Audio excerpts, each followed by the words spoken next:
भारत में राजनीति अब सेवा नहीं, सत्ता का कारोबार बन चुकी है, जहां ईमानदार नेता कम और अपराधियों से घिरे नेता ज्यादा दिखते हैं।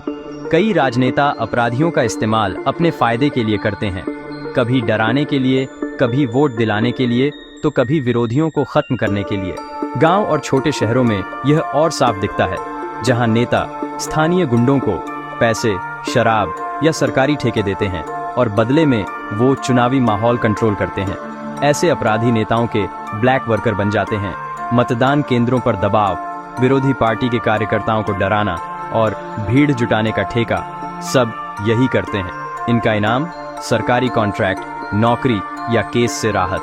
देश के कई राज्यों में तो राजनीतिक दलों ने अपराधियों को टिकट तक दिया है। Association for democratic reforms (ADR) की रिपोर्ट कहती है, हर दूसरी पार्टी के उम्मीदवारों में से कई पर गंभीर आपराधिक मामले चल रहे हैं। फिर भी जनता वोट देती है, क्योंकि नेता धर्म, जाति या फ्री स्कीमों के नाम पर जनता का ध्यान भटका देते हैं। पर कहानी यहीं खत्म नहीं होती। ये नेता सिर्फ अपराधियों का इस्तेमाल नहीं करते, बल्कि खुद भी गैर कानूनी कारोबार में उतर चुके हैं।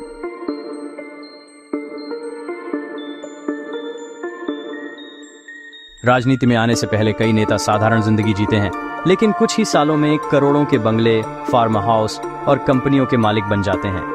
CBI और ED की जांचें बार बार दिखाती हैं कि कई नेता बेनामी संपत्ति, खनन माफिया, भूमि घोटाला या नकली कंपनियों के जरिए अरबों रुपए का खेल खेलते हैं।